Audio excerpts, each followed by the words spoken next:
Line Battalion K.G.L, Lieutenant Henry Dehnel.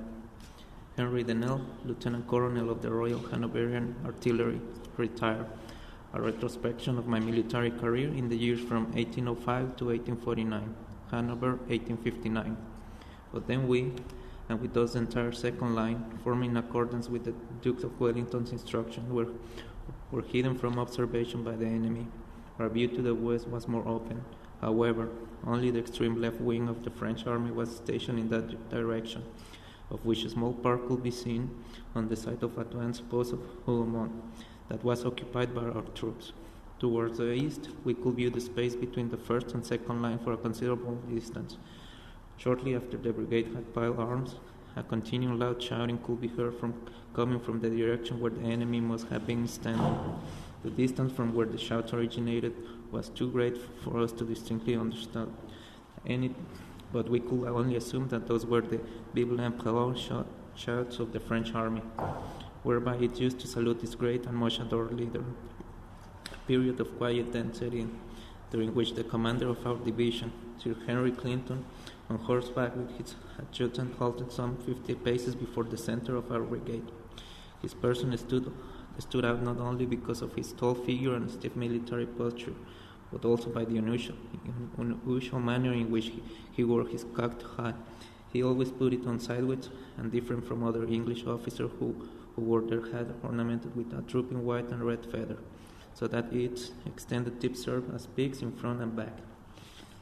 The time might have been 11:30 when the quiet was interrupted by individual musket shots to our front at the outpost of Hougomont, which soon were followed by several cannon shots that must have originated on the right center of our side, judging by their sound, and then by a continuous rolling musketry and cannon fire.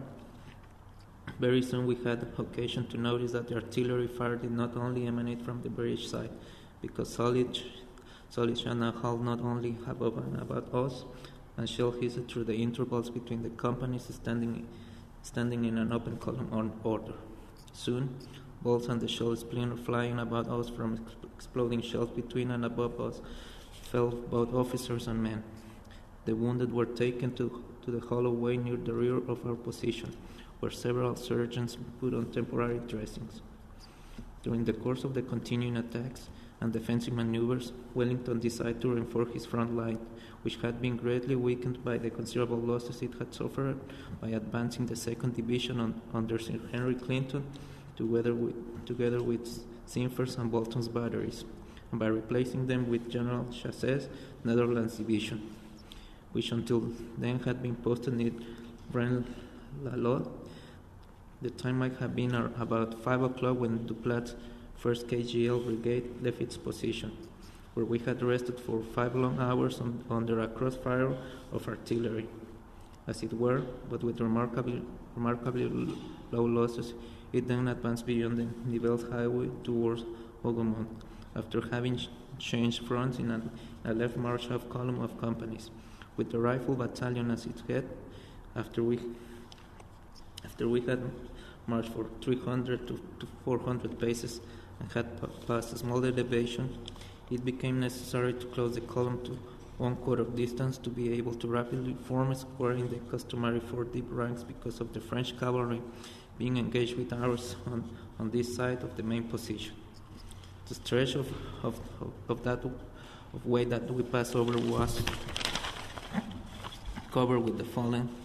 It had been the first light dragoons of the Legion under command of the brave Dornberg and Major von Reisenstein, who had here made a splendid charge against enemy cuirassiers, by whom the regiment had been surprised on its flank. I was particularly struck by the sight of the dead body of youthful Lieutenant Coleman, an officer of great promise with the 1st Light Dragoon, who was well known to me. Our rifle battalion was ordered to move in the direction of 3 trees which stood some 300 paces away from the nearest hedge of Hougomont outpost. We had hardly arrived there and formed square when enemy cuirassiers charged us. Upon their approaching to within a few feet, our commander, Captain Hayes, gave the order to fire, which made them turn back at considerable losses. All the other battalions of our brigade had a similar experience, but soon afterward we lost. Apart from a good number of other officers, our brave and noble Brigadier Colonel Duplat, who had been severely wounded by an enemy bullet, command of the brigade was taken over by Lieutenant Colonel von Wiesel, who in his turn had been replaced by Major von Ludemann in the command of the 3rd Battalion. The various attacks of the enemy cavalry upon the square of our brigade ended as they did earlier. Soon after these heroic horsemen had turned back towards some lower ground, pursued for a short stretch by the advancing battalions with shouts of hurrah and the well-directed cannon fire of Sinfer's and Bolton's brave batteries, our rifle battalion faced a most critical situation. Both the fire from an enemy battery that moved up to our left and the skirmish fire directed us from the Hougoumont gardens all of a sudden became extremely deadly. Captain Heiser, our battalion commander, was mortally wounded and killed on the very same spot where Captains von Holler and Dehnel, of whom the latter had been a great example for us with his brave and calm demeanour, and had now succumbed to the fate whose foreboding had caused his low spirits on the previous evening. The 4th captain of the battalion, Bowerman, received a glancing shot to his head, through which he lost consciousness for a considerable time and had to be laid down near Hougoumont a short time later. At the same time, grape shot blew down a corner of the now small square, so that from that moment on the battalion changed to more of a round formation than a square one, as the men kept drawing together. Since the enemy musketry from the hedges of Hougoumont before us kept causing us losses, and remaining further in this position would completely annihilate our small group, I then, together with the fellow officers of my company, Van Sode and Van Roon, and with us all of the other officers of the battalion, stepped before its front and led it against the nearest of our annoying enemies. The brave riflemen followed us at the double quick with firm determination, with a hurrah and levelled sword bayonets. The enemy did not wait for the clash of arms, however. They yielded and withdrew behind the next line of hedges. Shortly thereafter, swarms of enemy tirailleurs pushed ahead past the hedges and towards the main position, but were energetically thrown back by General Adams's advance brigade upon the Duke of Wellington's personal instruction. This brigade also had to repulse several cavalry attacks before it withdrew behind the crest of the position to where the remaining battalions of our brigade had also retired, with the exception of the 2nd Line Battalion, which was sent to reinforce us between the hedges of Hougoumont that we were holding. The arrival of our rifle battalion, much weakened as it was, and of the 2nd Line Battalion, provided both necessary as well as welcome and energetic assistance to the Guards fighting at Hougoumont. The attacks and advances of the French tirailleurs, until then of increasing vehemence, diminished at that moment, and there was a pause in the fighting, as sometimes happened in a battle. During that period, Corporal Brinkman of the Rifle Company, now under my command after Deidel's death, made a French tirailleur officer his prisoner, who had not immediately followed his retiring men by a quick jump over the hedge that we occupied. Our riflemen put up a great fight throughout. Although wounded, several did not go to the rear and they kept on fighting. After Captain Bowerman joined us in observing the enemy tirailleurs, he had recovered from unconsciousness for some time and had taken over his command again. An English soldier approached us, whose left arm had been smashed by a cannonball, so that his lower arm seemed to hang on by just a strip of flesh or a tendon. His right arm he held into his lower body. His bronzed face, that may have seen many an enemy in all parts of the world, was slightly contorted from his pain. He calmly asked us to cut off his injured arm, or have somebody do it, since it was inconveniencing him very much. To my question why he did not hold the arm with his right hand until he had medical help, the badly wounded warrior held his hand off from his lower body for a brief moment, looking reproachfully at me. And now I saw that the hand had covered 2 holes from enemy bullets from which blood was flowing.